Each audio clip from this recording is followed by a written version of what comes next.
Adds nearly 3,000 more coronavirus cases in the last 8 days. City officials say they have to take a more aggressive approach. ABC 7's JC Navarrete has a look at the measures the city is taking to get a grasp on COVID-19. He joins us live. JC.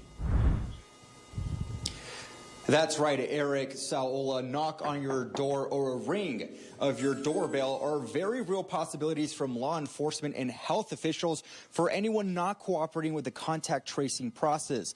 This as El Paso hits an all-time high in active cases. This is a very concerning situation. We have seen an increase in cases, hospitalizations, and deaths from COVID-19. That is not stopping. City and County Health Authority Dr. Hector Ocaranza not mincing words, as the number of active cases has now surpassed 6,000. In the last 8 days, more than 3,000 additional cases were also reported.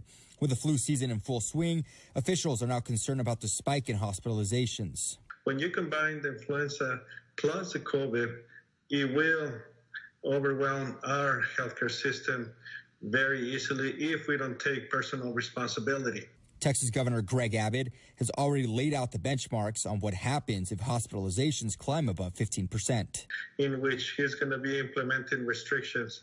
But nonetheless, we're not going to be waiting for the governor to implement restrictions.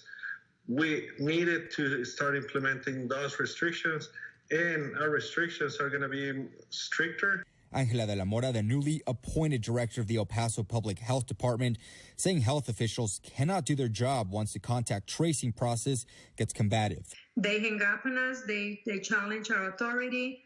In many cases, they tell us that they know better how to take care of their families. We are immediately, with Dr. Ocaranza's assistance, we are issuing health orders that are delivered by a police officer and a public health official to their domicile. We spoke to residents who are frustrated that the situation has not improved in the more than 200 days we've been in this pandemic. It's really frustrating when someone who's been locked down themselves of their own volition, then somehow they get COVID, and it's because out in the world, not everyone is acting that way. And so, yeah, it is really frustrating.